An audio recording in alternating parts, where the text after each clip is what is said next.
how we are strategically attempting to address, the Great Commission right now, today, what we're doing, and flesh that out a little bit. And as we go through that, certainly want it to be, I'm not here to lecture, so I want it to be interactive questions, and especially questions related to how this intersects with you and your church. Okay, those kinds of issues. So to begin with, you all have your questionnaire. What I'd like you to do, and I don't want to consume a lot of time with this, so I'm only going to give you about 3 minutes to do this. I want you to turn to somebody who's right next to you, okay? And share your answers. Okay, that means each person has 1.5 minutes to share your answers. All right? Ready? Go.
Okay, finish up.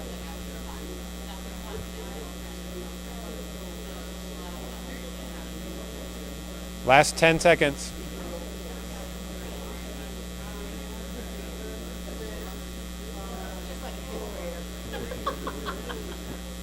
Is that what you taught? Did you teach 5th grade?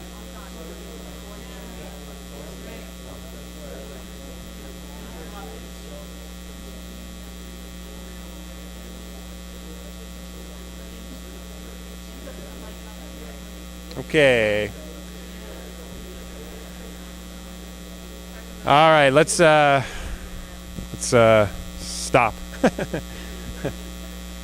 I didn't want you to get the idea. Well, I know that many of you have been involved in different mission types of things, and the introductions we did earlier with Bryce and Ken, I want to just point out that they're not the only ones in here who are involved in mission work. I know that. I asked them because we work together. in what we're trying to accomplish. So they're kind of key people that I work with, and Chris is joining into that group too, and I really appreciate that. But I want to hear some, I don't want to do this too long, but I would like to hear from you. How many of you here, just show of hands, you personally have been on a missions trip, either short term or maybe even served long term somewhere? How many? We say 1, 2, 3, 4, 5, 6, 7, 8, 9, 10, 11. Not necessarily. No. Maybe half, probably more than half. And just a few of you. Where did you go? Mexico. Who said that? Margaret. Okay. Honduras. Mexico.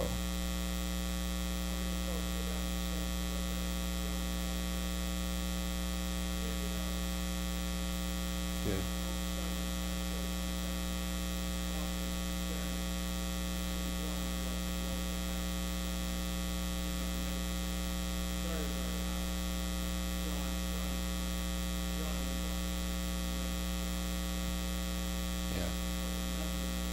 Yeah, thanks. In many ways it's clear that God has them right where, they're where he wants them to be. I'll put it that way. Others, anybody outside of Honduras and Mexico here?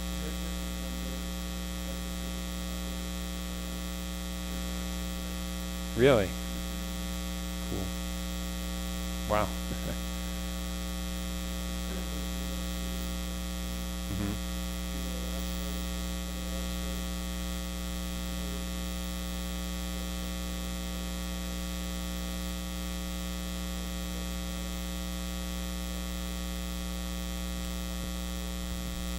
That's great. Yeah, we were talking earlier about that. Yeah. Okay.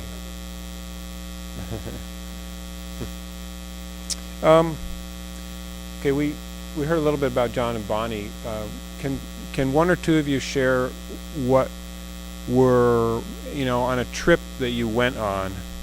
And there's a diversity of trips and functions, but can you identify a main activity that was sort of the stated purpose of what you were doing, what you were there for? Anyone? Margaret?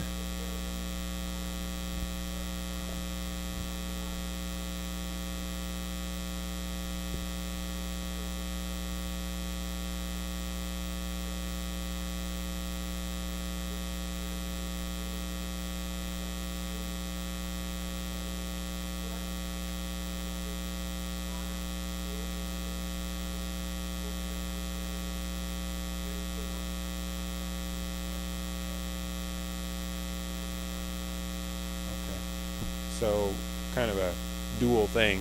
Yeah. Ooh, someone else had this. Kate.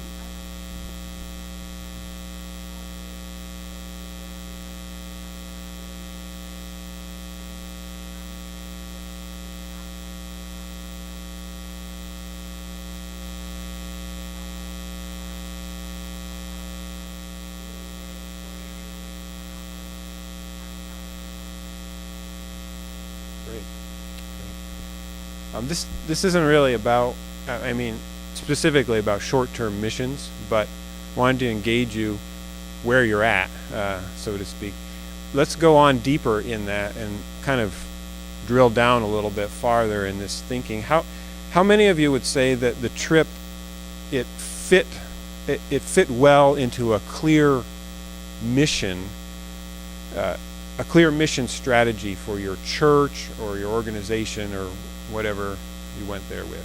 That's a little more complex question, but any responses to that?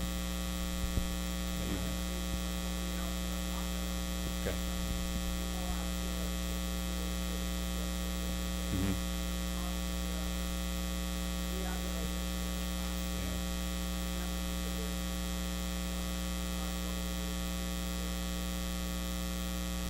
Okay.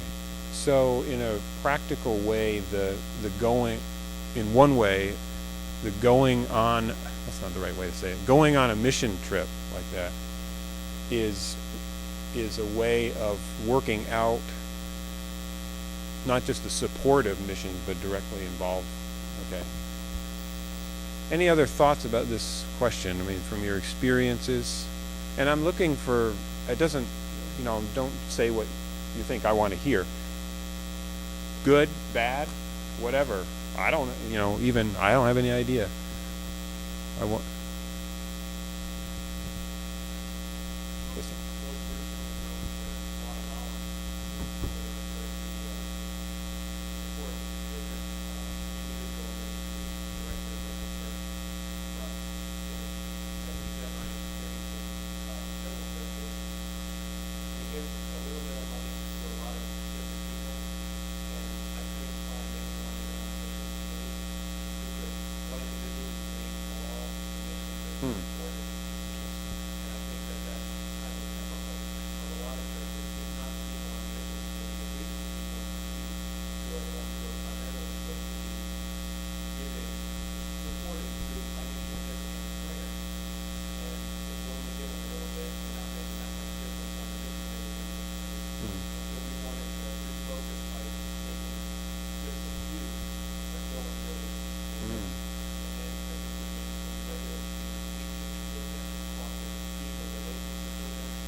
Your church has already obviously done some serious thinking and evaluating about mission strategy, and just, yeah.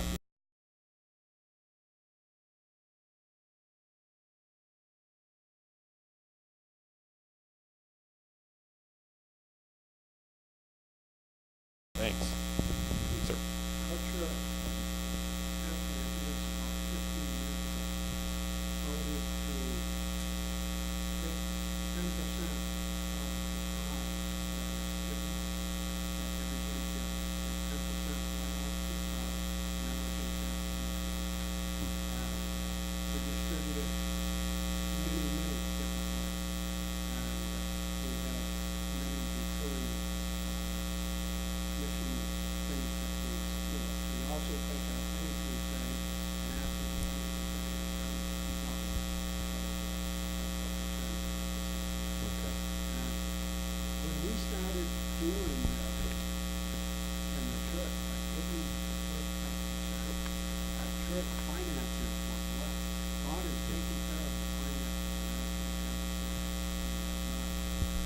We have a budget and we don't make our budget, but God pays all our bills. God is proving to us that our bills will pay.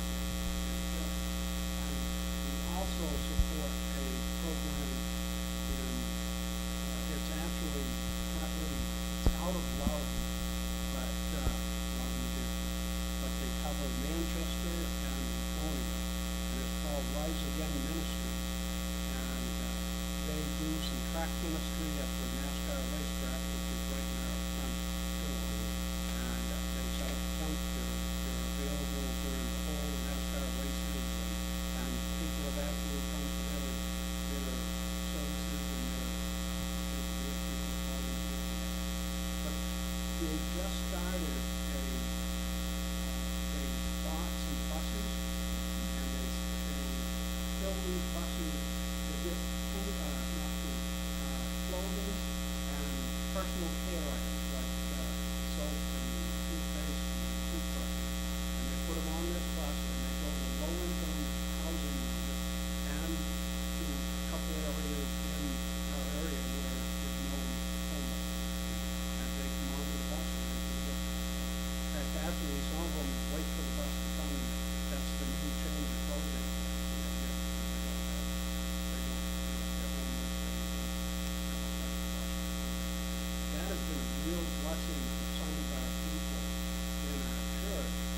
which one.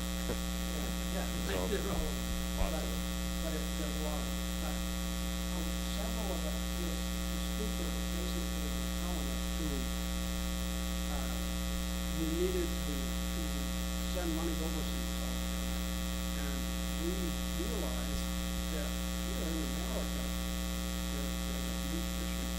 And especially like in, we live in the capital region, Concord, we have several Right. Thanks. Let's go a little deeper, or not deeper, but a little different angle on this. The next question in there refers to the trip. Just staying with short-term mission for a minute now, and how that may or may not have how the trip may or may not have fit into what the host ministry is trying to do in whatever country or city or wherever. Okay, you understand what I'm talking about there? Those who were receiving you. Now, might be more difficult to perceive that, but any thoughts about that? I'd welcome a couple things.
Yeah, thanks.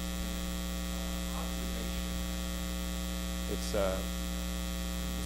a lot of complex issues around that, and as you were talking about that, you know, even if the host ministry, you come at the request of the host ministry,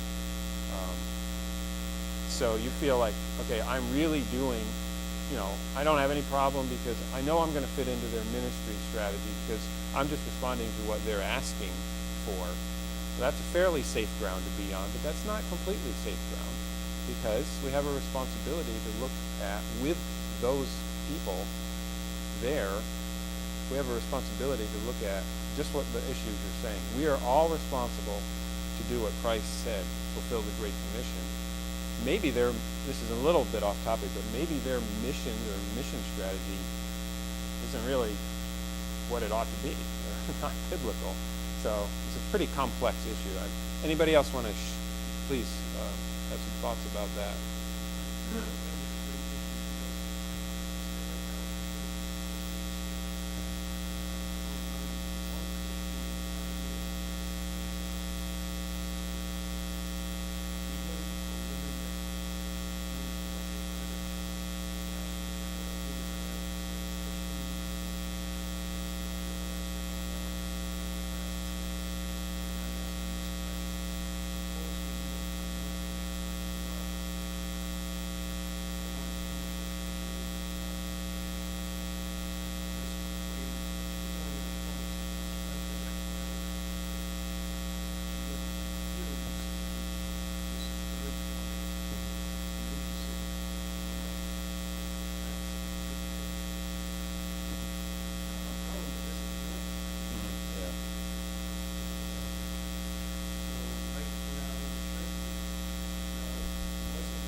Got to keep moving here. The one or two. The next question deals with the primary missions involvement of your local church. Anybody that we haven't heard from yet, would you like to just articulate that just a little bit for us?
Skype thing with him. And he actually was able to Skype with us.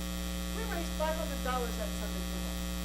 It was amazing, just because people could actually see and listen to what he was actually doing via Skype in Poland. And, this is the thing, when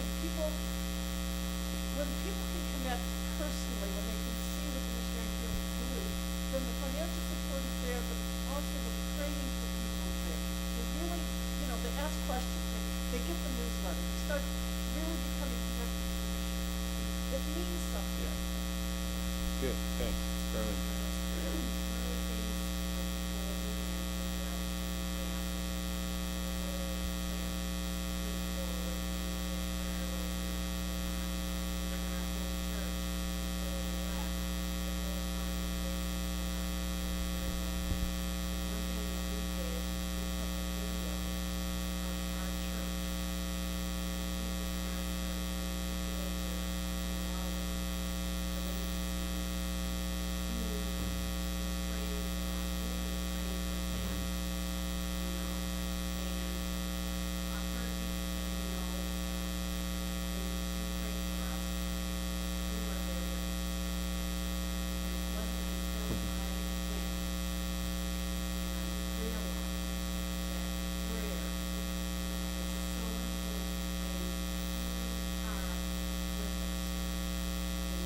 That's good.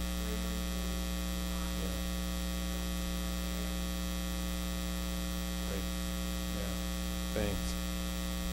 I'm sorry to do this because this is really fruitful. I could point out a couple of themes. One thing I'd just point out, and it's not my hidden agenda for this, but we see the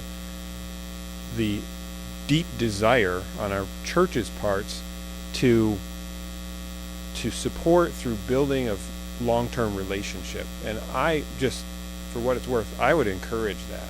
I mean, what kind of better way to support and to know the needs? So, I mean, it seems like a no-brainer, but it's not necessarily the model we've always done.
all night long, and you're on the list.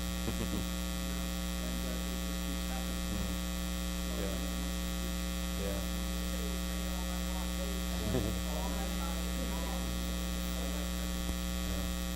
We're capturing a wonderful sense of how God, our worldwide family and the unity in prayer. Let's move it along a little bit more. Just give me some really short answers on this one, but this will move us into the next segment of what we're doing. What comes to your mind when you think of ACGC and missions? Good, bad, and ugly. Don't worry about it. I think I can handle it. Okay. Few answers. Honest answers. Well, thank you. I can handle that one. No.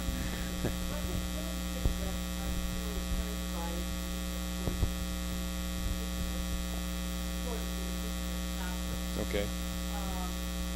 For a long time, it used to be like, Mm-hmm. that had a value when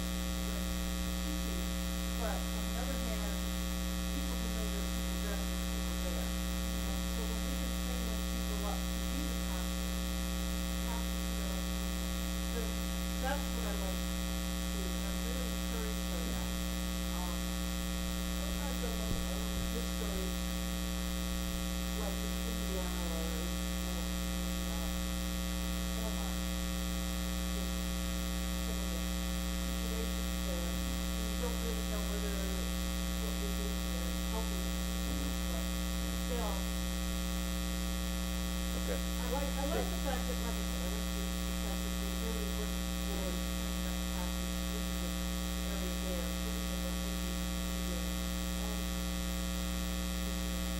That's why, we had a little something about the ambassador's office. And like you said, that when people come over to visit, if you come over and you preach to us, or you want you to come and teach us how to preach. There you go. Yeah. We want you to come and teach us Yeah. for a week or two to our people. Don't just go and preach to them and then leave and then, you Yeah. know. You need to teach them how to reach their own people. And those kinds of statements stretch us in our thinking to adjust, and if we're really listening, which we need to do, we make those adjustments. Any other, John?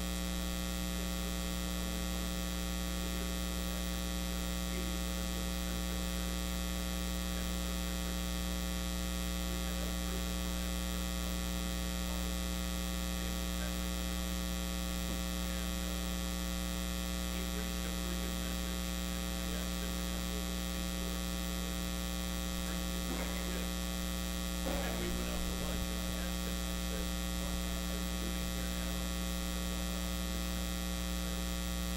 And, well, where's your church? He told me, "I'm going to church."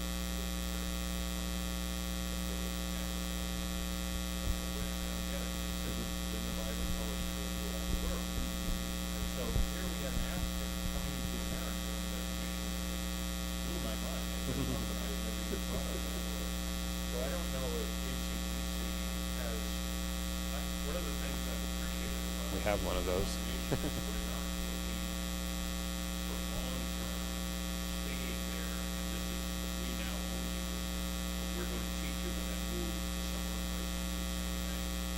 You can do it, you go the step further of having maybe Filipino mission come to America to where there's a group of Filipino community. Yes, we are definitely yes, that is happening, and in several different ways.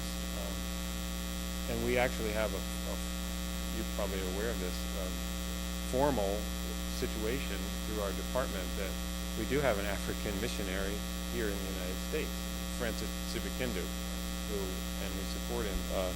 So,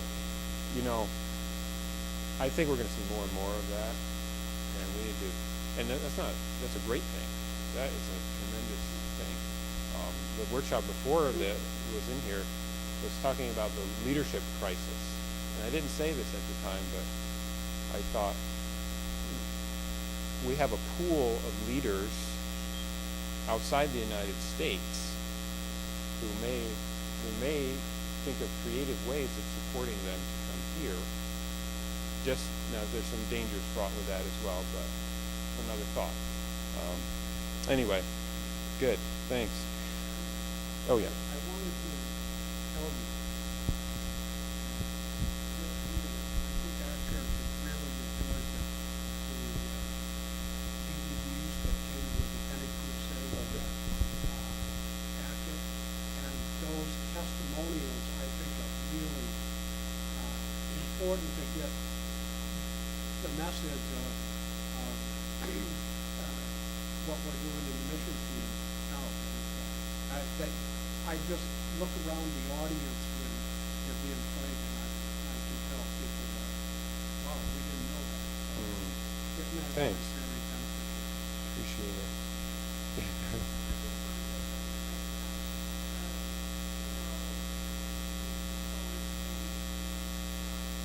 Right.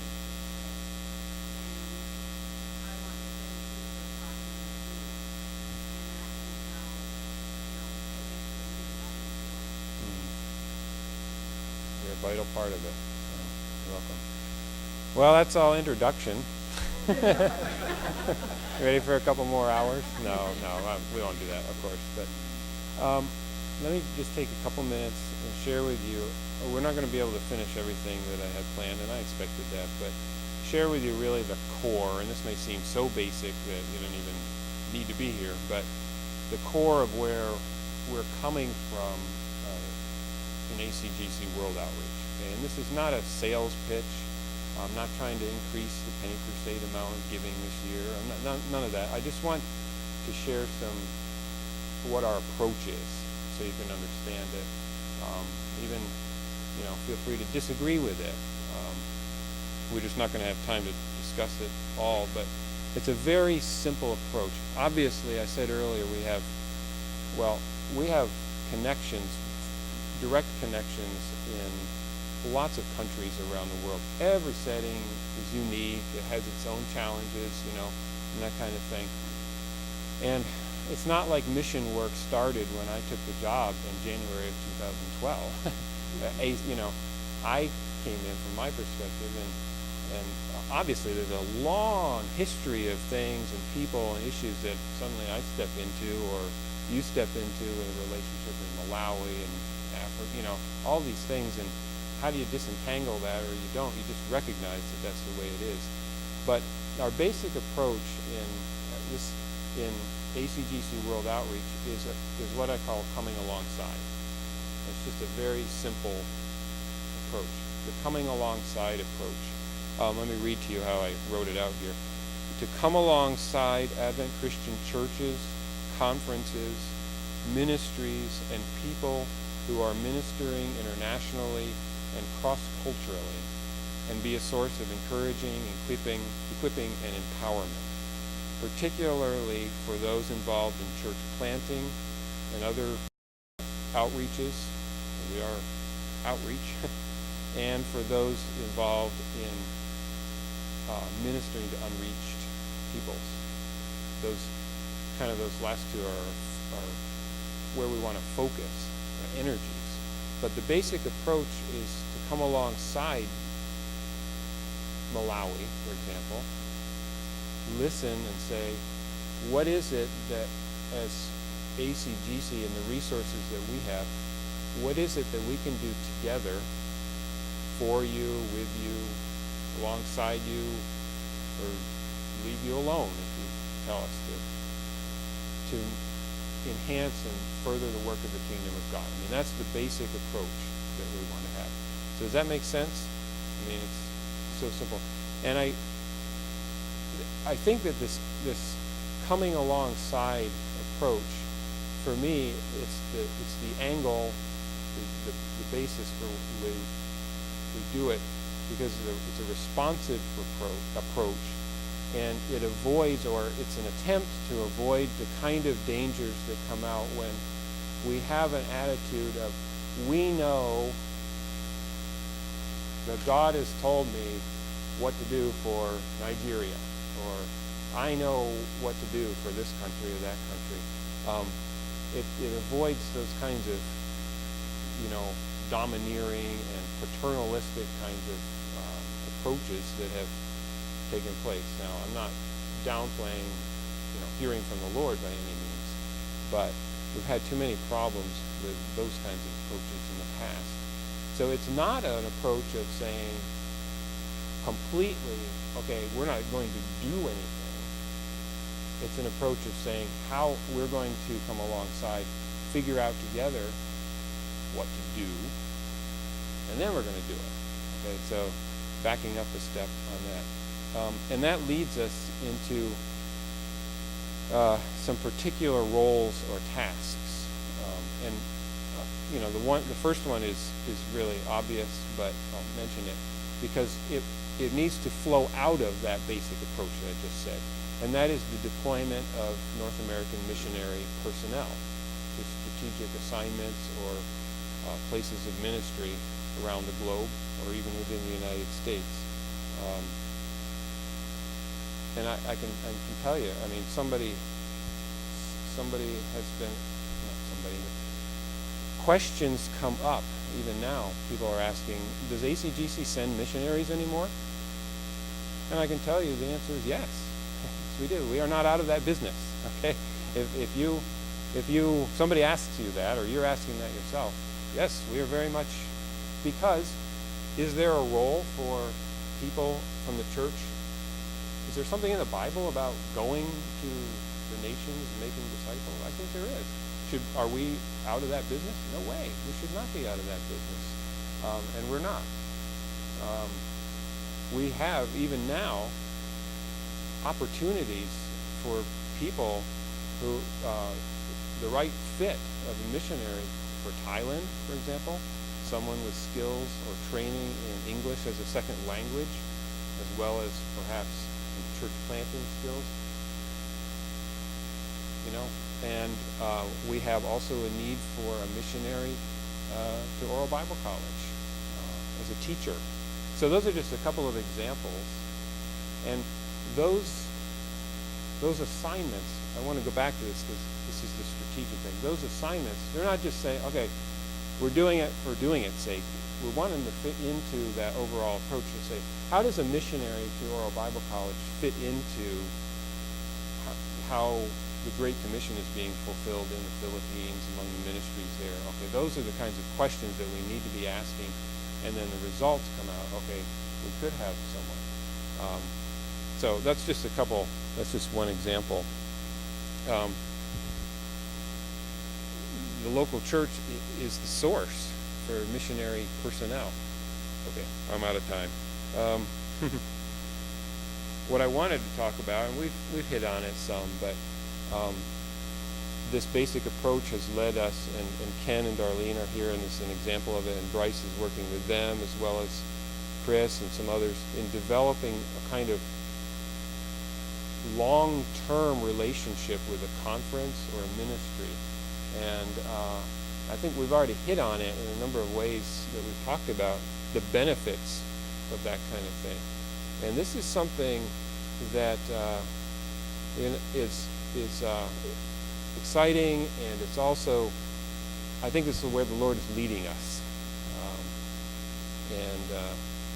It's an opportunity to work more closely with brethren and sisters around the world in doing this. And it's a challenging thing, but I think this is how the Lord is leading. So that's one key area. I'm not going to go through all the rest of them because I don't want to keep you, because our time is pretty much up. Let me just finish up by saying one more thing, and that is that the leadership development piece, and we haven't mentioned that really at all, but that's one of those areas as well, that out of that come alongside approach has come out the need, or to even formally develop a program of offering a way to work with our ministries around the world to help identify what training needs are there, working with them to identify those, assess them, find the resources, whether they are already in place in that country or locality or wherever, or internationally from the U.S., whatever. Jeff and Penny Van, some of you know them, are working with us really to go about that process. We put a label on it. I've never been completely happy with the label, but it is what it is. It's called the Global Training Initiative. That is not a cookie cutter curriculum that was dreamed up in our office in Charlotte and farmed out to everybody. So that's not the way it is at all. It's a kind of template that we use to build a relationship with folks, so that we can go through that process of identifying the needs that are there and working to find the resources to supply those. So that's, in a nutshell, the leadership development piece there. Well, we've only begun a lot of good discussions, and I thank you for participating in all of these things. The benefit of coming together like this is what we can kind of learn from each other. I learned some things even from listening to you in the last few minutes, and I appreciate that. So maybe this was more for me than for you. But thank you very much.